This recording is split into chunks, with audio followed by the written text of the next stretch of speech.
Ora, como se depreende então da ordem daqueles exercícios que nós indicamos, seria bom que vocês tivessem praticado bastante o expediente tabela de verdade. Então, só praticando bastante a tabela de verdade é que vocês vão conseguir entender uma série de operações que no final das contas não aparecem, né, no uso da técnica, né, pelo menos no uso que fica explícito, que fazem um pano de fundo então do que está mais explícito da técnica. Isso só fazendo um monte de tabela de verdade para perceber melhor, né? Então, novamente, seria bom que vocês tivessem praticado bastante o expediente de tabela de verdade e já tivessem compreendido o que está de fato em jogo quando nos perguntamos se uma proposição complexa é ou não uma tautologia. Ora, a partir de agora, então, hoje, né, as perguntas que conduziram vocês àqueles cálculos serão como que invertidas. Ou seja, está aqui uma coisa que a gente explorou bastante, né, no semestre passado, né, uma análise combinatória das possibilidades, né, de conectivos lógicos, né, e claro, né, aqueles conectivos que permitem então enxergar aqueles conectivos que são os conectivos que nós costumamos usar, né, que é a disjunção, a implicação, a bi ou dupla implicação, a disjunção exclusiva e a conjunção, né? Com os casos extremos, né, que são a tautologia e a contradição. Isso aqui está muito bem explicado lá no Wittgenstein, né, no aforismo 4 e 5, né, em algum momento ali. Eu indicaria o verbete Wittgenstein do Dicionário de Filósofos do Huysmans, né, o que está lá na bibliografia. De qualquer modo, para chegar a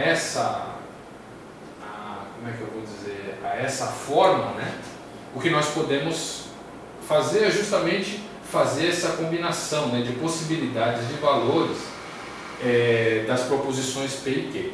Então veja que nós temos aqui 4 por 4, né? Então um total de valores possíveis é 16. Então os 16 estão aqui. Então, em termos de combinatória, né, mesmo que eles não tenham nomes, né, o que eu tenho aqui são 16 possibilidades de conectivos, né, de conectivos, conectores, operadores lógicos, né. Isso é fundamental para que a gente entenda como é que a gente constrói então as tabelas de verdade.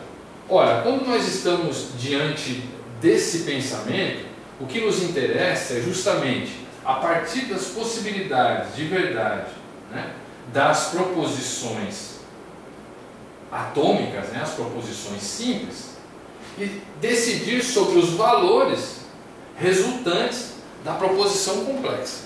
Então eu diria que primeiro nós olhamos para cá, né, primeiro nós construímos essas possibilidades, né, todas as possibilidades das proposições simples, e depois, só depois, nós então olhamos para os valores resultantes, né, após pensar o conectivo, o conector, né, lógico, né, o operador lógico, encontrar então os valores da proposição complexa resultante. Então, primeiro aqui, segundo aqui. Essa técnica que nós estamos aprendendo hoje, ela inverte essa ordem, né? Eu não estou interessado em todas as possibilidades de verdade das proposições simples. Na verdade, eu estou interessado só nos valores que me permitam falsear. Então, eu estou interessado nos valores que me permitam falsear a proposição complexa. Então, eu vou ter que compreender muito bem, né, o que significam esses operadores lógicos, né, esses conectivos lógicos, né, como é que eu posso falseá-los, né. Só como exemplo, eu vou pedir para vocês olharem com bastante cuidado para implicação, né, que é o que a gente vai explorar bastante agora, né.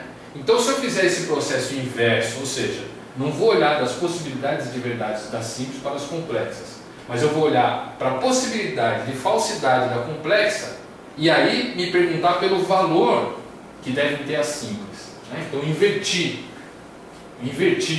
o modo de olhar, né, para esses conectivos, né, para a proposição complexa. Vejam que se eu estou interessado nisso, né, esse outro modo de ver, eu vou economizar a elaboração de 3 linhas dessa tabela de verdade. Na verdade, eu estaria interessado somente em uma das linhas, no caso da implicação. Ora, de acordo com isso, então, me interessa saber o que eu devo fazer para que as proposições simples assumam o valor V e o valor F. Nesta ordem, né? Porque nesse caso tem importância a ordem. Então, na verdade, o que a gente vai aprender é justamente olhando para o conectivo, que está na proposição complexa, tentar encontrar quais seriam os valores, né, das proposições simples que me permitem falsear a proposição complexa. Então, o nosso objetivo é falsear a proposição complexa. Ora, se eu não puder falsear por esse método, significaria o mesmo que dizer que eu percorri todos os valores possíveis das proposições simples e não encontrei nenhuma possibilidade que me permitisse falsear, que significa o mesmo que dizer que esse argumento, essa proposição complexa, não pode se tornar falsa. Então ela é uma tautologia. Então é uma outra maneira de resolver o problema, né, decidir se uma proposição é uma tautologia ou não. Então, acho que basicamente, em termos de pensamento, é isso. Então, a partir de agora, as perguntas que conduziram, né, aqueles cálculos, né, como a gente viu, serão como que invertidas. Né? A gente não está mais de lá para cá, mas está daqui para lá. Né? Trata-se de perguntar o seguinte: quais valores de verdade, de saída, né, poderiam tornar falso um argumento? Ou seja, tornar uma proposição complexa não mais uma tautologia. Né? Então, o objetivo nosso aí é falsear. Em termos práticos, podemos exemplificar isso do seguinte modo. Né?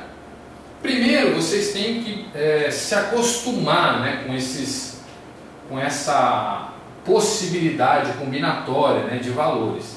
E, claro, olhar principalmente, né, para esses conectivos, né, para esses operadores, que são os operadores que mais vão aparecer aí nos cálculos que vocês farão. Na verdade, são os que vão aparecer. Né? A gente pode deduzir todos os outros casos desses daí. Então, vocês têm que assimilar. Por isso que era bom fazer bastante exercício de tabela de verdade. Isso aqui tem que estar assimilado e compreendido. Né? Você tem que ter compreendido isso. E vamos então exemplificar. Se vocês fizeram lá a tabela de verdade daquelas leis, vocês perceberam que a lei, né, a regra, modus ponens, claro, né, é uma tautologia. Né? A proposição complexa que corresponde à regra modus ponens, à lei modus ponens, é uma tautologia. Né? Então, quando vocês fizerem a tabela de verdade, vocês vão ver que todos os valores para P e Q, nesse caso, né, todos os valores resultantes serão V. A mesma coisa vale para o modus tollens. Se vocês fizerem a tabela de verdade, vocês vão ver que todos os valores resultantes, né, no caso, proposições simples P e Q, né, envolvidas na proposição complexa que representa o modus tollens, resulta sempre, né, os valores resultantes são sempre V. E aí a gente pode, então, entendendo bem o que isso significa, né? Entendendo bem essas operações, entendendo bem os valores de saída e os valores de chegada, né? Os valores finais, isso certamente vai nos ajudar bastante a entender por que, né? Expressões muito semelhantes a modus ponens e muito semelhantes a modus tollens, na verdade são falácias, né? São argumentos que parecem válidos, mas que no final das contas são falsos. Né? Então, a título de exemplo, a gente vai começar com modus ponens. Né? Eu vou comparar com vocês então a regra modus ponens, né, que eu estou chamando aqui de MP, com a sua semelhante, né, que nós já chamamos, né, de saída, de a falácia da afirmação do consequente. Ora, modus ponens tem a ver com afirmação, né? Então, a falácia da afirmação do consequente. Ora, essa falácia da afirmação do consequente muitas vezes enganou o senso comum, e agora vocês têm não só a ferramenta tabela de verdade para mostrar, né, o engano, mas vocês vão ter também agora a técnica Fell-Soap ou a tabela de indireta de verdade para mostrar. Né?